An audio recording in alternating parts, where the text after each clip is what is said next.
हिंदुस्तान दुनिया का एकमात्र राष्ट्र है। यही कारण है कि कभी हिंदुस्तान को सोने की चिड़िया भी कहा जाता था, किंतु आज 21वीं सदी में परिस्थिति बदल चुकी है। हीरे मोती सोना उगलने वाली हिंदुस्तान की धरती बंजर बन चुकी है। पूरे देश को जिन पर नाज है, हिंदुस्तान के वही किसान आज कर्ज में डूबे नजर आ रहे हैं। उनके लिए अपना घर परिवार चलाना मुश्किल हो रहा है। किसानों के बिगड़े हालात खुदकुशी करने तक पर मजबूर कर रहे हैं। क्या कारण है? अकाल, सूखा या अतिवृष्टि? इन नैसर्गिक आपदाओं पर तो हमारा कोई जोर चल ही नहीं सकता। अपनी मेहनत और अनुभव के साथ पीढ़ी दर पीढ़ी खेती कर रहे किसानों के लिए प्रकृति का प्रकोप, सूखा या बाढ़ कोई नई बात नहीं। फिर आज ये खुदकुशी के हालात क्यों? गहराई से सोचा जाए तो हिंदुस्तान के किसानों की मजबूरी के अन्य कई कारण नजर आते हैं, जिसमें सबसे प्रमुख और महत्वपूर्ण कारण है हिंदुस्तान के किसानों में शिक्षा की कमी। किसानों की इस मजबूरी का फायदा बाजार में मौजूद कंपनियों ने उठाया।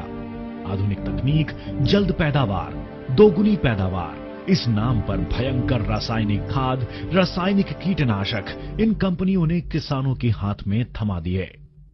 और हुआ भी कुछ ऐसा ही। नाइट्रोजन, फास्फोरस, पोटेशियम इनकी तीव्र मात्रा के साथ ही खेती की पैदावार तेजी से बढ़ गई। किसानों को पैसा नजर आने लगा। किसानों में आज भी ये होड़ नजर आती है कि पड़ोसी किसान अगर 10 बोरी खाद इस्तेमाल करेगा तो मैं 20 बोरी खाद डालूंगा।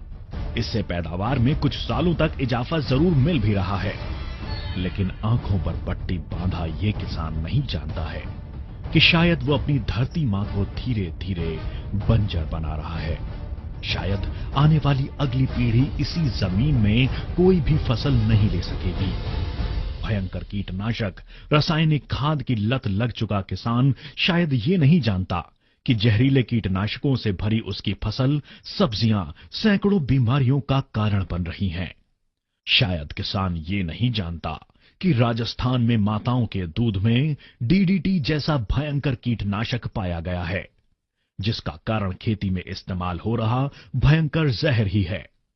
बाहरी देशों से आ रहे इन केमिकल्स के सहारे आज कुछ हद तक पैदावार तो बढ़ रही है, लेकिन गांव का किसान इस बात से अनजान है कि इस तरह जहरीली खेती में उगाई गई फल, सब्जियां या अनाज विदेशों में नहीं भेजा जा सकता। गोरों ने हम पर राज किया, हमारी खेती को रासायनिकों की लत लगा दी। और दोस्तों, सच्चाई कुछ ये है कि इन रसायनों का इस्तेमाल कर पैदा की गई फसल को गोरे लोग रिजेक्ट कर देते हैं। इंसान ही नहीं, यूरोपियन देशों में जानवर के लिए भी इसे भयंकर समझा जाता है।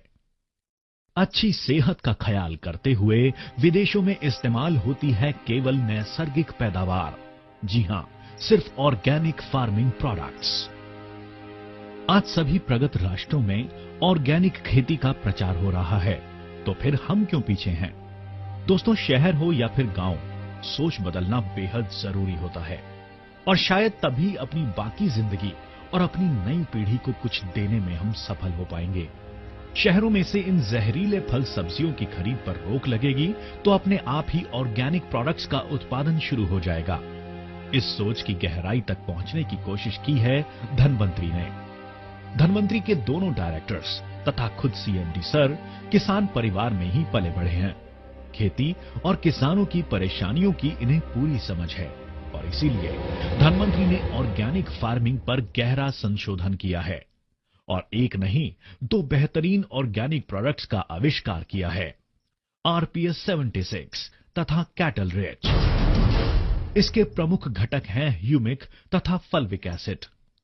हजारों वर्ष पूर्व जमीन की उलटपलट के साथ कनाडा, कैलिफोर्निया और अमेरिका के कई इलाकों में घने जंगल धरती में समा गए।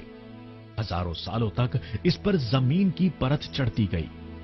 धरती के नीचे गहराई में इन जंगलों का मलबा ह्यूमस में बदल गया। 100% नैसर्गिक ह्यूमस की इन खादों को लियोनार्डाइट कहा जाता है। 20 फीट से अधिक गहराई से लिया गया यही शुद्ध लियोनार्डाइट आरपीएस 76 का प्रमुख घटक है। आमतौर पर खेती में इस्तेमाल की जा रही गोबर की खाद एक ह्यूमस ही है, किंतु 6 महीने या 1 साल में गोबर से बना ह्यूमस तथा हजारों वर्षों से जमीन में दबा लियोनार्डाइट बेस्ड ह्यूमस, इसमें बड़ा अंतर है। लियोनार्डाइट खेती में कई गुना ज्यादा असरदार है। किसी भी फसल के लिए बेहद आवश्यक घटक यानी नाइट्रोजन, फास्फोरस तथा पोटैश धीमी गति से आवश्यक मात्रा में फसल तक पहुंचाने का महत्वपूर्ण कार्य आरपीएस 76 के लियोनार्डाइट द्वारा किया जाता है। आरपीएस 76 का ह्यूमिक एसिड तथा इस प्रोडक्ट के नतीजे अन्य किसी भी प्रोडक्ट के मुकाबले कई गुना बेहतर हैं। इसका कारण है आरपीएस 76 का विशेष फॉर्मूला। ह्यूमिक एसिड के कई स्रोत हैं, लेकिन केवल लियोनार्डाइट से प्राप्त आरपीएस 76 का ह्यूमिक एसिड एएल काउंट में स्टेबल है।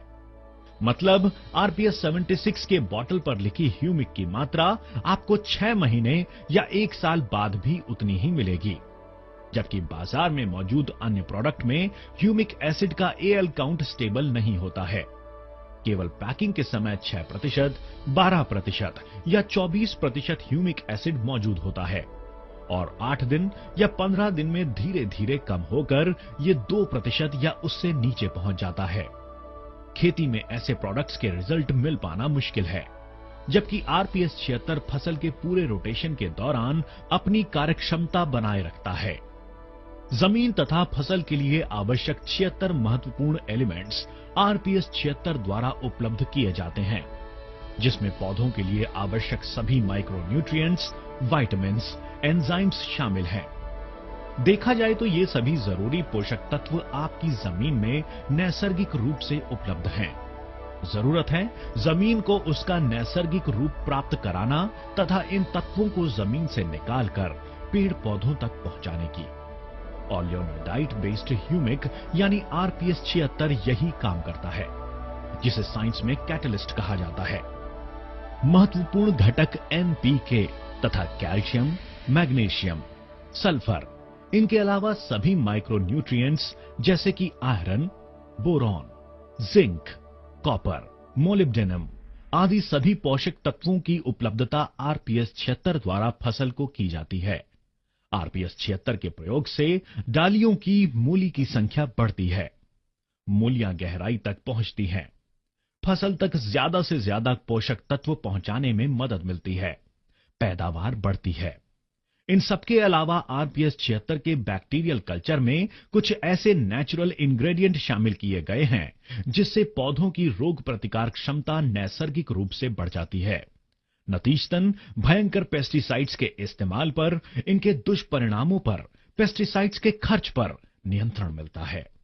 केवल 5 मिली आरपीएस 76 के साथ 1 किलोग्राम बीज प्रक्रिया करने पर किसी वैक्सीन यानी टीके की तरह काम करता है। जर्मिनेशन तो बढ़ता ही है, साथ ही इन बीजों से पैदा हुए पौधों की इम्यूनिटी मजबूत बनती है।